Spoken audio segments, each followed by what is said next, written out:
नमस्कार, बहुत स्वागत है आपका। मैं हूं आपके साथ नेहा दुबे। जिला निर्वाचन पदाधिकारी सह उपायुक्त जामताड़ा कुमुद सहाय के निर्देश पर जिले के अंतर्राज्यीय और अंतर जिला चेक नाकों के अलावा अन्य सभी स्थानों में उड़नदस्ता दल की तरफ से 24 घंटे नजर रखी जा रही है। इसी क्रम में मिहिजाम थाना क्षेत्र के इंदिरा चौक में एसएसटी टीम को मिली सूचना के आधार पर एक व्यक्ति के से 16,75,300 रुपए नकद बरामद किया गया है, जिसे कार्रवाई करते हुए जब्त किया गया और आगे की कार्रवाई की जा रही है।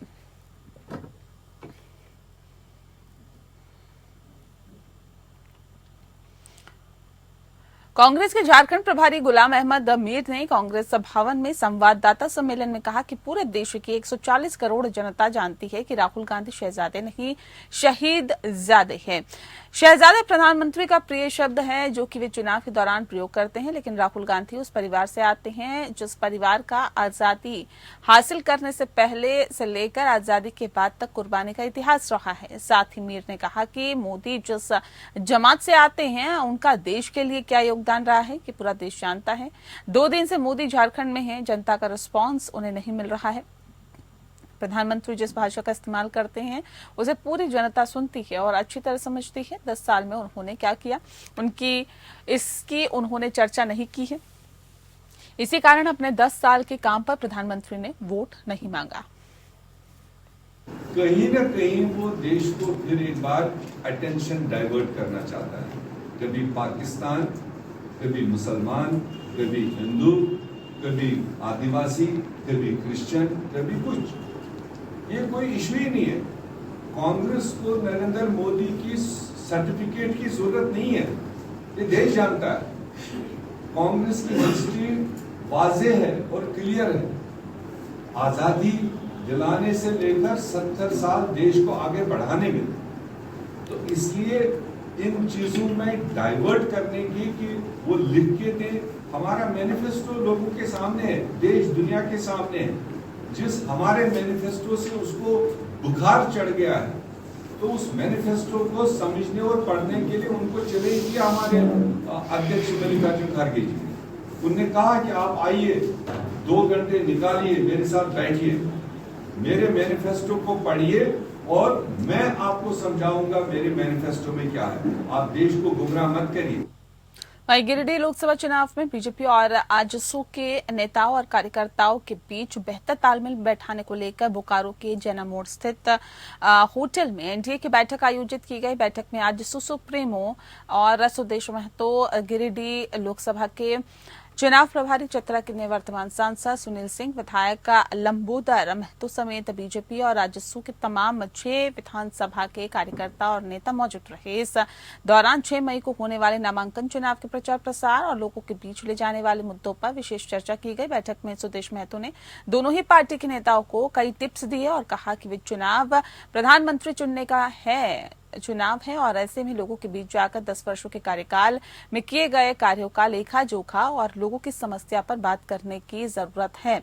साथ ही मीडिया से बातचीत करते हुए निवर्तमान सांसद सुनील सिंह ने कहा कि ये बैठक कितनी महत्वपूर्ण है, इसका अंदाजा इसी बात से लगाया जा सकता है कि इस बैठक में सुदेश महतो आज समेत बीजेपी और आजसू के कई नेता शामिल हैं। आगे किस प्रकार से समन्वय बनाकर चुनाव लड़ा जाए और किस तरह की रणनीति हो, इस पर तैयारी की जा रही है।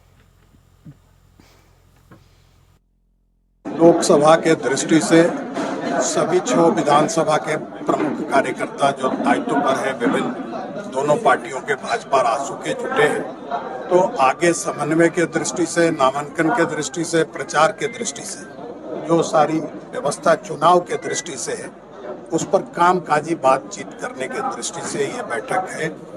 और ये बैठक इतना महत्वपूर्ण है कि आप देख रहे होंगे कि भाजपा और आजसू दोनों के सभी प्रमुख लोग हैं और कम सूचना के बाद भी लोग सब पहुंचे, सब 6 विधानसभा।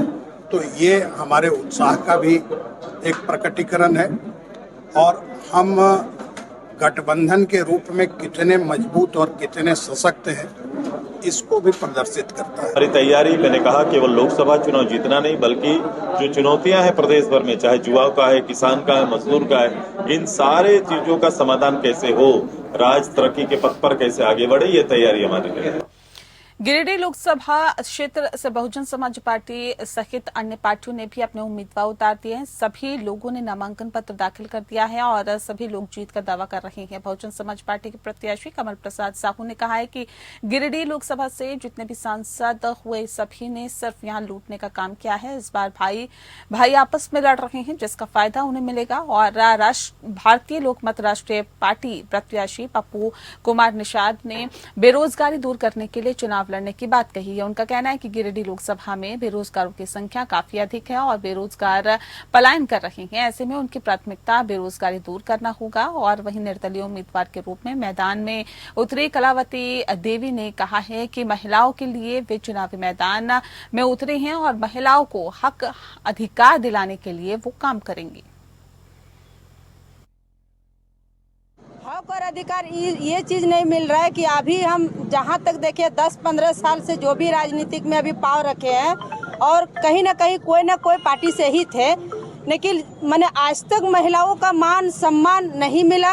मैंने एकदम ठान लिया, हम जीतेंगे, एकदम 100% है, गारंटी हम जीतेंगे। हाँ, हमको पूरा कन्फर्म है। जो है गिरिडीह लोकसभा क्षेत्र हमारा जो है शोषित क्षेत्र है, क्योंकि यहाँ जो लोग भी अभी 70 वर्ष से जो शासन कर रहे हैं वो लोग लूट के चले जा रहे हैं। कोई बिहार चले जा रहे हैं, कोई यूपी चले जा रहे हैं। पहली प्राथमिकता हमारी बेरोजगारी दूर करने की रहेगी और यहाँ अनेकों समस्या हैं जिसको बहुत आकलन करके इसको दूर करना है। जैसे जल, जंगल, जमीन हमारी झारखंड की है, उसके बावजूद भी हमारे यहाँ बहुत समस्याएं हैं। उसको निदान करने की हम लोग कोशिश पूरा करेंगे। हम इस चुनाव में सबसे आगे देख रहे हैं, युवा पीढ़ा के हैं और हमारे सब समर्थक लोग ही हमारे खड़े किए हैं।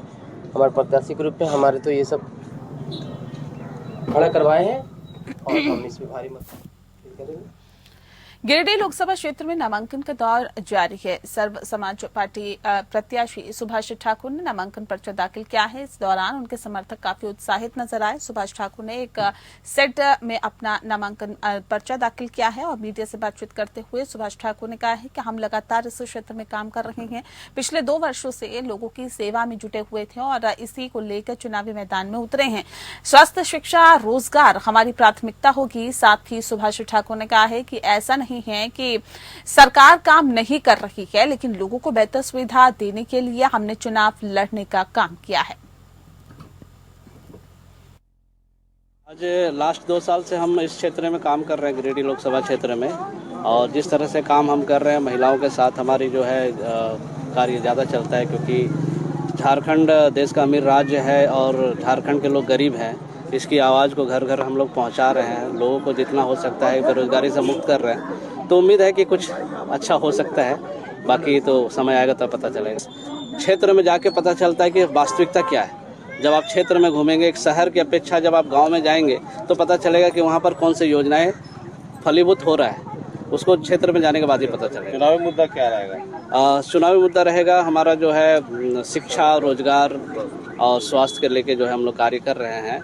और जो एकदम ऐसे सुदूर क्षेत्र से बिलोंग करते हैं जिनको इस सब की ज़रूरत होती है, और ऐसा नहीं कि गवर्नमेंट भी नहीं काम कर रहे हैं, गवर्नमेंट भी काम कर रहा है, लेकिन कुछ ऐसे लोग हैं जो गवर्नमेंट की योजनाओं को पहुंचने नहीं देते हैं, तो वहाँ पर शिक्षा का ज़रूरत पड़ता है। तो शिक्षा का भी अलग हम लोग जगा रहे हैं, घर घर जो है लोगों को शिक्षित कर रहे हैं कि क्या चीज़ें कैसी होनी चाहिए। तो जाहिर सी बात है कि महिलाएं या पुरुष जो भी परिवार है हमारे साथ। जिले के पाटन के करर कला गांव के ग्रामीणों ने करीब 100 की संख्या में जोगी वीर स्थान पर बैठक की और बैठक का वोट बहिष्कार करने की बात कही है। मौके पर ग्रामीणों का कहना है कि हमारे गांव में किसी भी तरह का विकास नहीं हुआ है। सड़क, स्वास्थ्य, जल, शिक्षा की हमारी तरफ से लगातार कई वर्षों से मांग की जा रही है, लेकिन कोई भी जनप्रतिनिधि हमारी बातों को सुनने को तैयार नहीं है। साथ ही ग्रामीणों का कहना है कि जब लोकसभा या विधानसभा चुनाव की जब लहर होती है तब कई जनप्रतिनिधि आते हैं और बड़े बड़े वादे करते रहते हैं। साथ ही उन्होंने ये भी कहा कि इस बार ग्रामीणों ने फैसला लिया है कि अब की बार हमारे गांव से आने वाले लोकसभा चुनाव में अपना वोट नहीं देने की बात गांव वाले कर रहे हैं। का रोड की स्थिति ये है कि यहाँ पर पैदल चलना भी मुश्किल है। गर्मी के दिन की तो बात छोड़ दीजिए, लेकिन बरसात में जो है सो पैदल चलना भी मुश्किल है। कोई बीमार पड़ जाता है तो मरने के सिवा कोई रास्ता नहीं बचता है। क्योंकि चलने का कोई रास्ता ही नहीं बचता है। का अपील करेंगे, उसको वोट नहीं देंगे। आपका हमारा गांव अति करे, सुखी संपत्ति करे, हर चीज के ही। हम लोग के यहाँ तक किसी तरह का कोई विकास हुआ ही नहीं है, जिससे हम लोग तमाम ग्रामीण जनता दुखित है। विकास नाम करके चीज यहाँ कुछ भी नहीं दिख रहा है हम लोग को, इसलिए हम लोग नाराजगी जता रहे हैं। और इस बार हम लोग गांव के सारे जनतागण यह सब समिति से निर्णय लिए हैं कि यहाँ रोड नहीं तो वोट नहीं। हम लोग वोट को बहिष्कार करते हैं। यहाँ कोई व्यवस्था नहीं है, न यहाँ पर हॉस्पिटल है, न यहाँ पर पढ़ने लिखने का लइकन का सुविधा है। स्कूल है लेकिन मास्टरे नहीं है, 2 ठो है तो क्या करेंगे 2 ठो। इस वर्ष हम किसी को वोट नहीं देंगे, रोड नहीं तो वोट नहीं।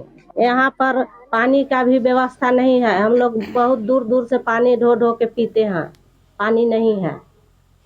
झारखंडी भाषा खतियान के संघर्ष को लेकर झारखंड में ऐतिहासिक मानव श्रृंखला बनाने वाले क्रांतिकारी नेता करण महतो धनबाद लोकसभा से नामांकन करेंगे। मीडिया से बातचीत करते हुए करण महतो ने कहा है कि धनबाद लोकसभा से माटी की लड़ाई लड़ने वालों के लिए ऐतिहासिक दिन होगा। झारखंडी खतियानी संघर्ष की लड़ाई लड़ने वाले सभी युवा साथी, अभिभावक, माता, काकी, चाची और बहनें इस ऐतिहासिक दिन का गवाह बनेंगी और 25 तारीख तक हम सभी धनबाद लोकसभा की सभी बूथ और सभी केंद्रों तक पहुंचकर माटी की लड़ाई में जो योगदान अहम होगा उसको बताने का काम करेंगे।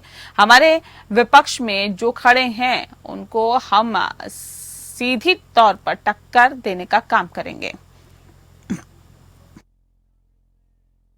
जान ले कि धनबाद लोकसभा में माटी के लड़े वाला खातिर सबसे ऐतिहासिक पल रहतो और जो 2 साल से हम अपन हक अधिकार के लड़ाई लड़े, सब नौजवान खास करके जी आंदोलन में रहा तुन सब कल पहुंचब तुन और फिर से चट्टानी एकता के परिचय देके आने वाला लोकसभा 25 दिन हम हर डोर, हर बूथ, हर घर पहुंचे का प्रयास करेंगे।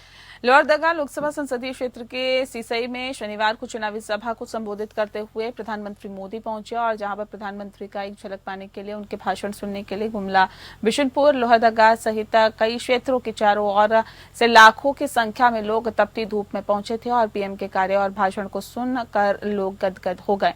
वहीं उनके लोहरदगा दौरे से एक बार फिर से बीजेपी की जीत सुनिश्चित हो गई है। भीड़ की बात करें तो हाल के अंदर 70,000 की सीट भर जाने के बाद जितनी भीड़ अंदर थी उससे कहीं ज्यादा भीड़ बाहर खड़ी हुई थी और सभा समाप्ति के बाद भी लोगों का आने का सिलसिला थमने का नाम नहीं ले रहा था। वहीं आज सुप्रीमो सुदेश महतो ने कहा है कि आज मोदी जी के 10 वर्षों का फल है जो क्षेत्र के लोग उठकर आ गए हैं।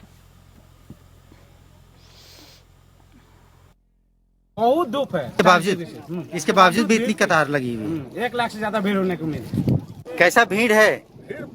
ठिकाना है। कितने दूर से पैदल आ रहे हैं? हम लोग करीब 4 किलोमीटर से पैदल आ रहे हैं। अब पूरे 4 किलोमीटर में कतार लगी हुई है भीड़, पूरा कतार जो आ रहा है सारा। मोदी जी का देखने के लिए बहुत ज्यादा जनसंख्या है। मोदी जी का सब आशीर्वाद दे रहा है कि मोदी जी एक बार फिर से आए।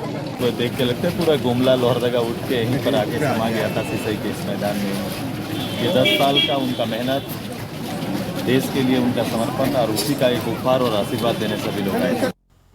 जिला पंचायत की अध्यक्ष यनीता चंद्रा अपने सैकड़ों समर्थकों सहित भारतीय जनता पार्टी कार्यालय जांजगीर में छग बीजेपी के प्रदेश प्रभारी नितिन नवीन सहित कई वरिष्ठ नेताओं की उपस्थिति में बीजेपी की रीति नीति से प्रभावित होकर बीजेपी दामन थाम लिया है और बीजेपी के प्रदेश प्रभारी नितिन नवीन और बीजेपी के नेताओं ने यनीता चंद्रा का बीजेपी परिवार में दुपट्टा माला पहनाकर स्वागत किया है। उनके साथ उनके पति यशवंत चंद्रा सहित सैकड़ों समर्थकों ने बीजेपी प्रवेश किया और नितिन नवीन ने उपस्थित सभी लोगों को संबोधित करते हुए कहा कि कांग्रेस अब पतन की ओर है। उनकी पार्टी में अब कार्यकर्ता और महिलाएं सुरक्षित महसूस नहीं कर रही है। वहीं मोदी जी के 2047 के विकसित भारत के विजन और बीजेपी के अनुशासन से प्रभावित होकर बहन यनीता यशवंत चंद्रा का विश्व के सबसे बड़े दल भारतीय जनता पार्टी में स्वागत है।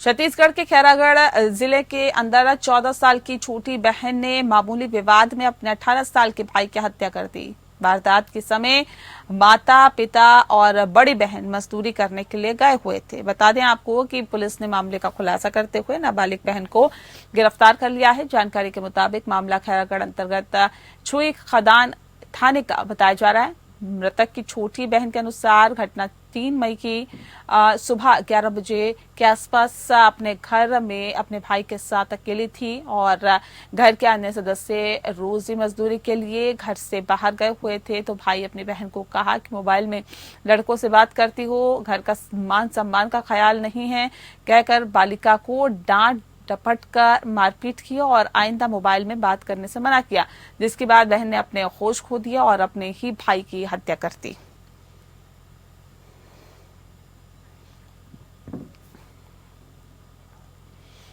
मध्य प्रदेश में सीएम डॉक्टर मोहन यादव के रोड शो के चलते कई कांग्रेस नेता नजरबंद कर दिए गए। एआईसीसी के मेंबर रश्मि पवार को उनके ही घर में नजरबंद किया गया। रश्मि पवार के निवास पर पुलिस बल मौजूद है और एआईसीसी के मेंबर रश्मि पवार ने वीडियो जारी कर इसे लोकतंत्र की हत्या करार दिया। ग्वालियर के इंदरगंज थाना क्षेत्र के नई सड़क इलाके में रश्मि पवार के निवास पर पुलिस पहुंची थी।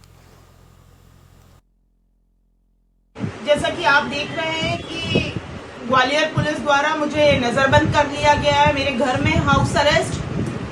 ये पूरी तरीके से अलोकतांत्रिक है, विधि के विरुद्ध है। किसी महिला के घर में घुसकर इतने सारे पुलिस का आना, मैं ना तो कोई शांति भंग कर रही थी, ना मेरे द्वारा कोई ऐसा कृत्य किया गया, लेकिन प्रशासन ने जिस तरीके से अलोकतांत्रिक तरीके को अपनाया वो बहुत ही दुख की बात है कि किस तरीके से महिलाओं को व्यवहार किया जा रहा है इनके द्वारा। और बीजेपी की ये एक बौखलाहट है, डर है जो कि सामने आ रहा है।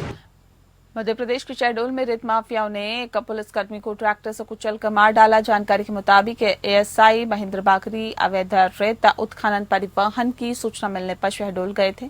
इसी दौरान सामने से आ रहे अवैध रेत के ट्रैक्टर को जब उन्होंने रोकने की कोशिश की तो चालक गाड़ी से कूद गया और ट्रैक्टर एएसआई पर चढ़ा दिया और इस वजह से एएसआई महेंद्र बाकरी की मौत हो गई। ये घटना ब्योहारी थाना क्षेत्र के बडौली ग्राम की बताई जा रही है।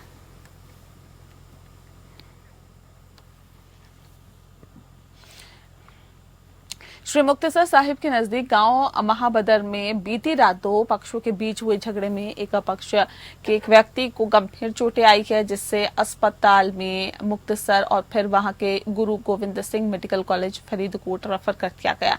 इस मारपीट में जहां एक पक्ष ने दूसरे पक्ष की मोटरसाइकिल में आग लगा दी और उसे बुरी तरह से जला दिया, तो वहीं कुछ लोगों के बोतलों में भरकर पेट्रोल भरकर आग लगाने की खबर भी सामने आई है। सूत्रों से मिली जानकारी के अनुसार महाबधार गांव के एक पक्ष के जंगीर सिंह के दूसरे पक्ष के ताजवीर सिंह से काफी समय से दुश्मनी चल रही थी। जंगीर सिंह ताजवीर सिंह को अपनी गली में घुसने से रोकता था।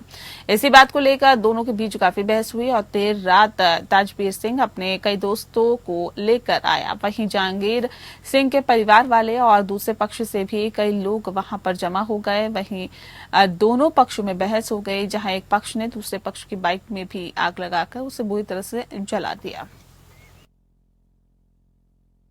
3 ਦੀ ਦਰਮਿਆਨੀ ਰਾਤ ਨੂੰ ਮਹਾਬੱਦਰ ਪਿੰਡ ਵਿਖੇ 2 ਗੁੱਟਾਂ ਦਾ ਆਪਸ ਵਿੱਚ ਝਗੜਾ ਹੋਇਆ, ਜਿਸ 'ਚ ਤਾਜਵੀਰ ਸਿੰਘ ਦੀ ਲੜਾਈ ਜਗੀਰ ਸਿੰਘ ਸਾਬਕਾ ਮੈਂਬਰ ਸਰਪੰਚ ਪੰਚਾਇਤ ਦੇ ਨਾਲ ਹੋਈ ਹੈ, ਜਿਸ 'ਚ ਤਾਜਵੀਰ ਸਿੰਘ ਨੇ ਕੁਝ ਆਦਮੀਆਂ ਦੇ ਨਾਲ ਰਲ ਕੇ ਰਾਤ ਨੂੰ ਇਹਨਾਂ ਦੇ ਘਰ ਤੇ ਅਟੈਕ ਕੀਤਾ। ਇਸ FIR number 20 PS Lakhewali register ਕਰ ਲਈ ਗਈ ਹੈ ਤੇ ਤਫਤੀਸ਼ ਅੱਗੇ ਜਾਰੀ ਹੈ। ਇਸ ਲੜਾਈ ਵਿੱਚ ਕੋਈ ਵੀ ਪਾਰਟੀਬਾਜ਼ੀ ਜਾਂ ਕੋਈ ਕਿਸੇ ਪਾਰਟੀ ਦੇ ਨੂੰ ਲੈ ਕੇ ਜਾਂ ਇਲੈਕਸ਼ਨਾਂ ਨੂੰ ਲੈ ਕੇ ਕੋਈ ਝਗੜਾ ਨਹੀਂ ਹੈ। ਇਹਨਾਂ ਦੀ ਆਪਸੀ ਰੰਜਿਸ਼ ਸੀਗੀ, ਉਸ ਦੇ ਮੱਦੇ ਨਜ਼ਰ ਹੀ ਇਹ ਝਗੜਾ ਹੋਇਆ ਤੇ ਇਸ 'ਚ ਕੋਈ ਮਾਡਰਨ ਕੋਡ ਆਫ ਕੰਡਕਟ ਦੀ ਉਲੰਘਣਾ ਨਹੀਂ ਹੋਈ।